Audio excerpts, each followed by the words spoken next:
कहानीवाला में आपका स्वागत है।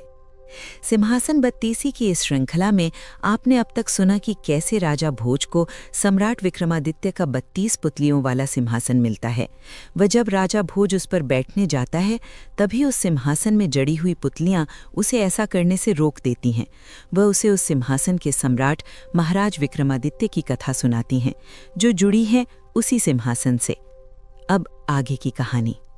5वें दिन राजा भोज ने राजदरबार में उपस्थित गणमान्य व्यक्तियों के समक्ष जैसे ही सिंहासन पर बैठने के लिए अपने कदम आगे बढ़ाए, तभी सिंहासन से लीलावती नाम की 5वीं पुतली प्रकट होकर उनके सामने आ खड़ी हुई और उनका रास्ता रोकते हुए बोली, हे राजन, सुनो, मैं तुम्हें महाराज विक्रमादित्य के अद्भुत गुणों का एक प्रसंग सुनाती हूँ, और तुम यदि खुद में इन गुणों को पाओ तो इस सिंहासन पर अवश्य बैठो, और नहीं तो इस सिंहासन की ओर देखना भी तुम्हारे लिए अनुचित होगा।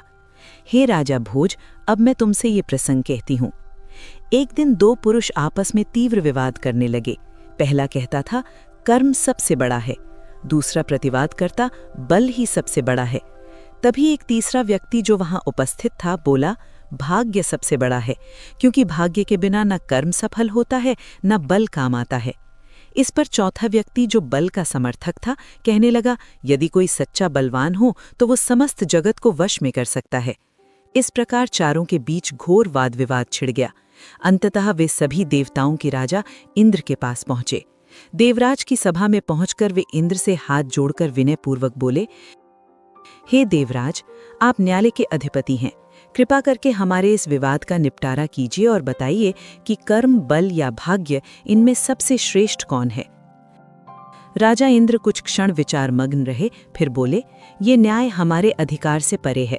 इसका निर्णय वही कर सकता है जिसने योग, तप और धर्म का गहन अनुभव किया हो। मर्त्य लोक में उज्जैनी के राजा विक्रमादित्य ऐसे ही न्यायप्रिय और ज्ञानी हैं। तुम सब उनके पास जाओ, वही तुम्हारे विवाद का उचित समाधान करेंगे। देवराज की आज्ञा पाकर वे चारों पुरुष पृथ्वी पर आए और राजा विक्रमादित्य के दरबार में उपस्थित हुए। उन्होंने प्रणाम कर कहा, महाराज, हम चारों में ये विवाद उत्पन्न हुआ है कि कर्म बड़ा है, बल बड़ा है या भाग्य बड़ा है। अनेक स्थानों पर न्याय की याचना की, पर कहीं समाधान नहीं मिला। अब धर्म अधर्म का विचार कर आप ही हमारे विवाद का उचित निर्णय कीजिए। राजा विक्रमादित्य ने उनकी पूरी बात शांत मन से सुनी। वे जानते थे कि ये प्रश्न साधारण नहीं, जीवन के गहन सत्य से जुड़ा है। तुरंत उत्तर देना उचित नहीं होगा। अतः कुछ क्षण चिंतन के बाद उन्होंने कहा, तुम सब अपने अपने घर जाओ। 6 महीने पश्चात पुनः हमारे पास आना। तब तक हम स्वयं अनुभव और परीक्षण द्वारा इस प्रश्न का समाधान खोजेंगे। उसी आधार पर तुम्हें न्याय दिया जाएगा। चारों पुरुष राजा की आज्ञा पाकर लौट गए।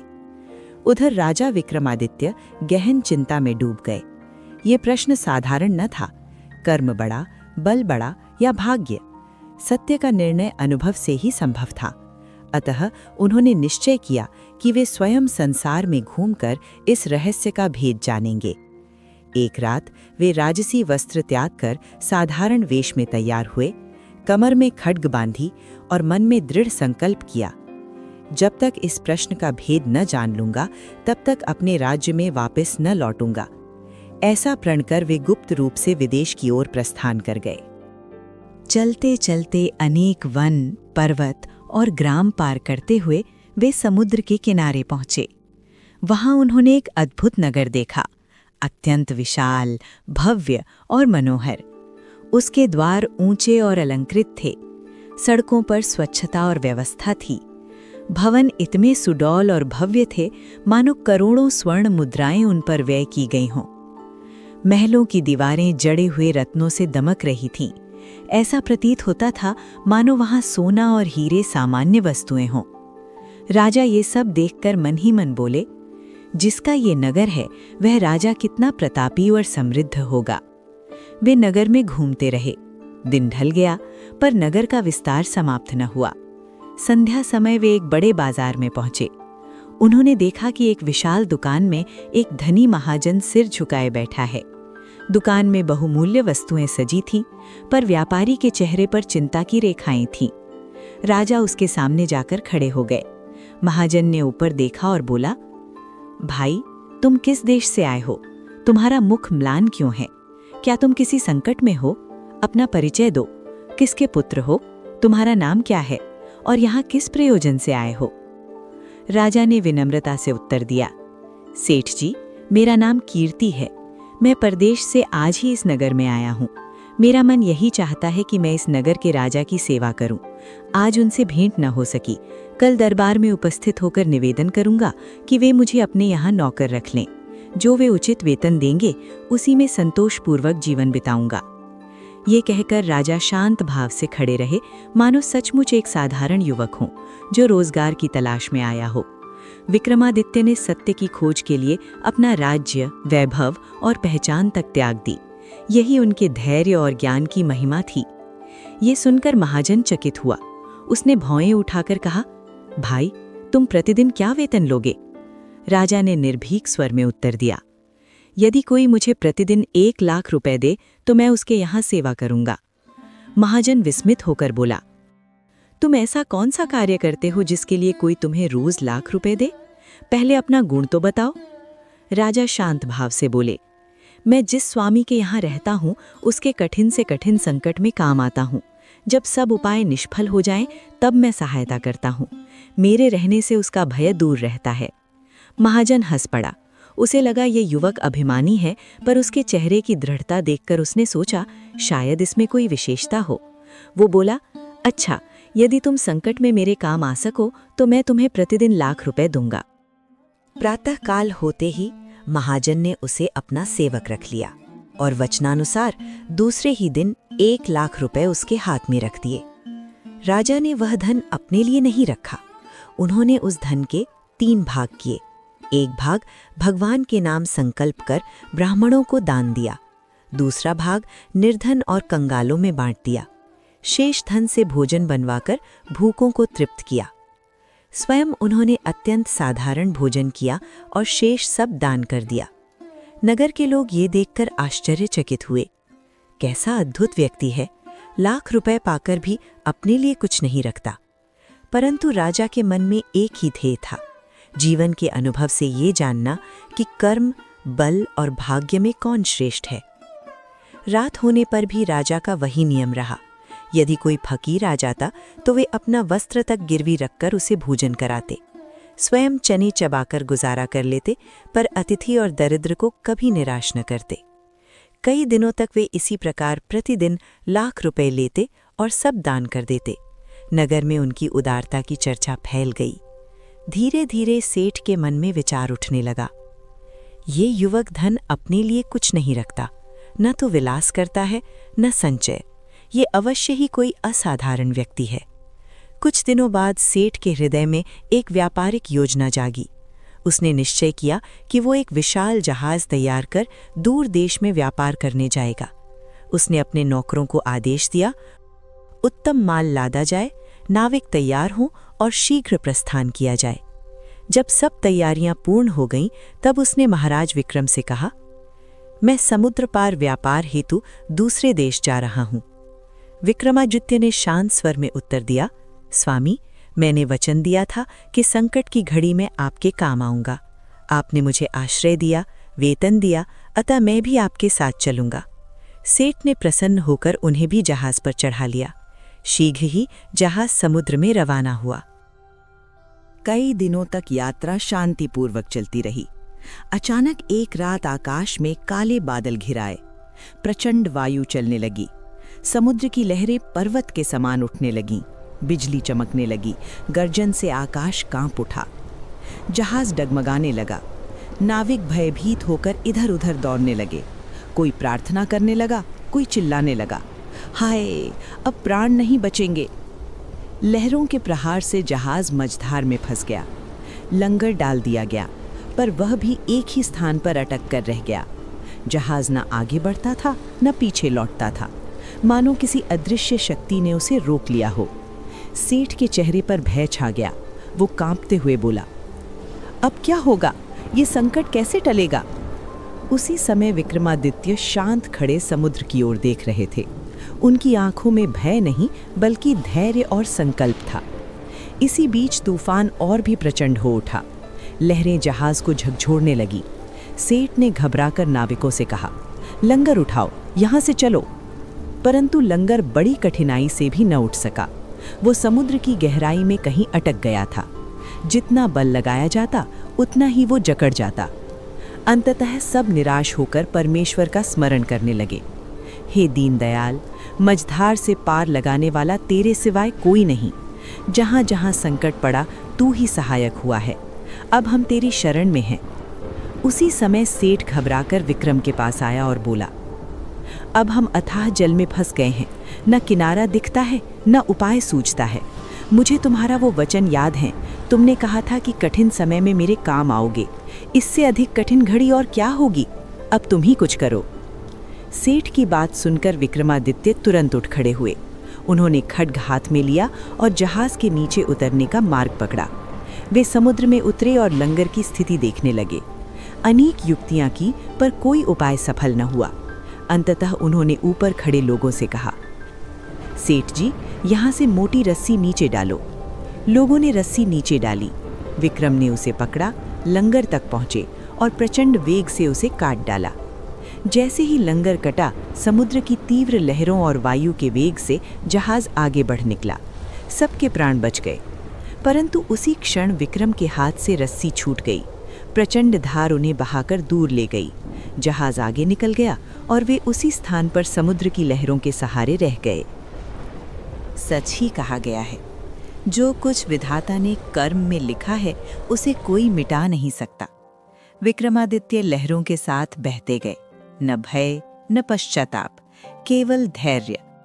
बहते बहते उन्हें दूर एक द्वीप दिखाई दिया। उस द्वीप का नाम सिंहावती था। वहां एक राजकन्या अपने सहस्त्र सखियों के साथ निवास करती थी। धीरे धीरे समुद्र की धारा उन्हें उसी तट की ओर ले गई। देखो, यहाँ कर्म भी था, लंगर काटना, बल भी था, साहसपूर्वक समुद्र में उतरना, और भाग्य भी था, धारा द्वारा द्वीप तक पहुंचना। अब आगे देखो कैसे ये तीनों मिलकर सत्य प्रकट करते हैं। समुद्र की लहरों से बहते हुए जब विक्रमादित्य उस द्वीप पर पहुंचे तो धीरे धीरे नगर की ओर बढ़े। नगर अत्यंत सुसज्जित और शांत था। जब वे मुख्य द्वार पर पहुंचे तो उनकी दृष्टि चौखट पर अंकित शब्दों पर पड़ी। सिंहावती की राजकन्या का विवाह राजा विक्रमादित्य से होगा। ये पढ़कर वे चकित रह गए। मन में विचार आया, ये किस ज्योतिषी या पंडित ने लिखा है और मेरे यहाँ आने का रहस्य किसे ज्ञात था? राजा विक्रम द्वार पार कर भीतर गए।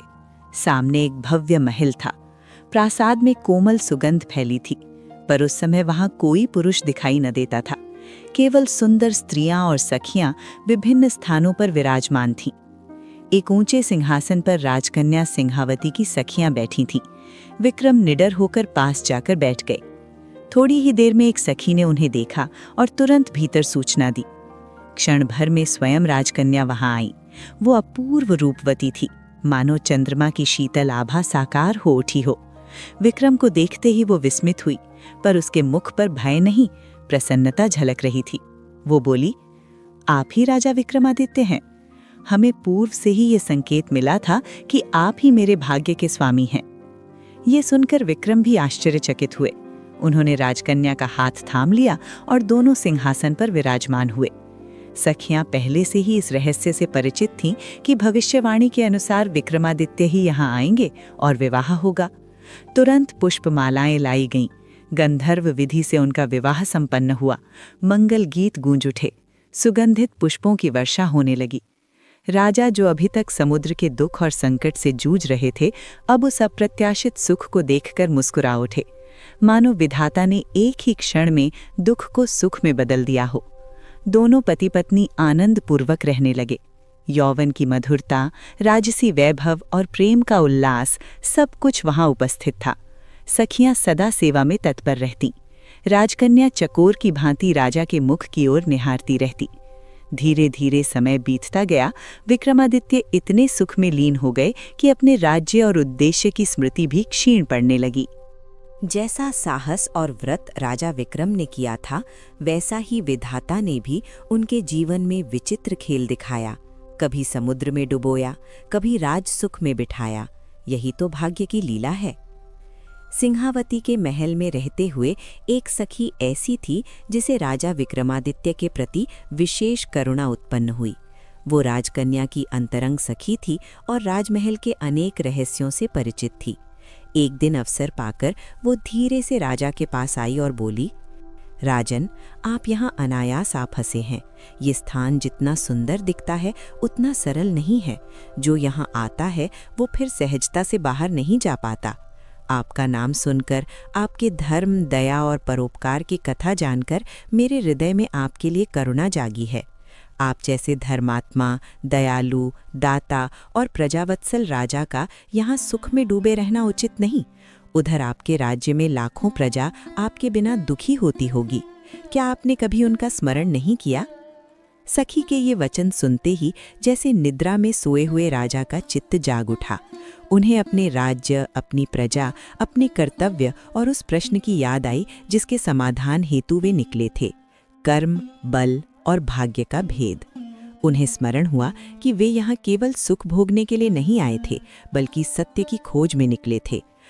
उन्होंने गंभीर स्वर में सखी से पूछा, यदि ऐसा है तो यहाँ से निकलने का उपाय क्या है? मुझे भेद बताओ।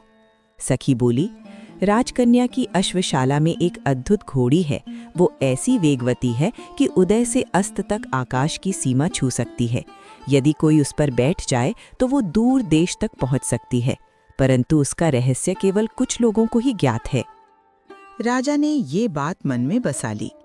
दूसरे दिन वे रानी को साथ लेकर विहार के बहाने अश्वशाला की ओर गए। वहां असंख्य उत्तम घोड़े बंधे थे, सब बलवान, सुडौल और तेजस्वी। राजा एक एक घोड़े को देखकर उसकी प्रशंसा करने लगे।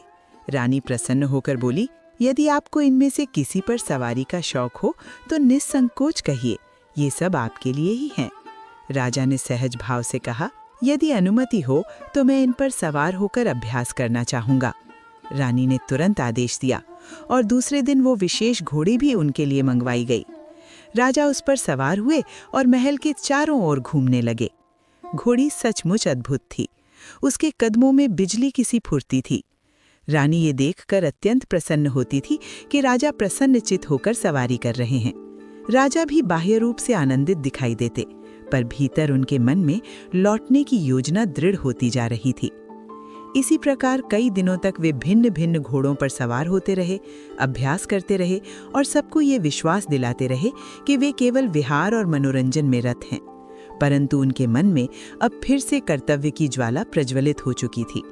उन्हें स्मरण था, राजा का जीवन केवल सुखोपभोग के लिए नहीं, बल्कि धर्म और प्रजा पालन के लिए होता है। एक दिन राजा ने उसी अद्भुत घोड़ी को मंगवाया।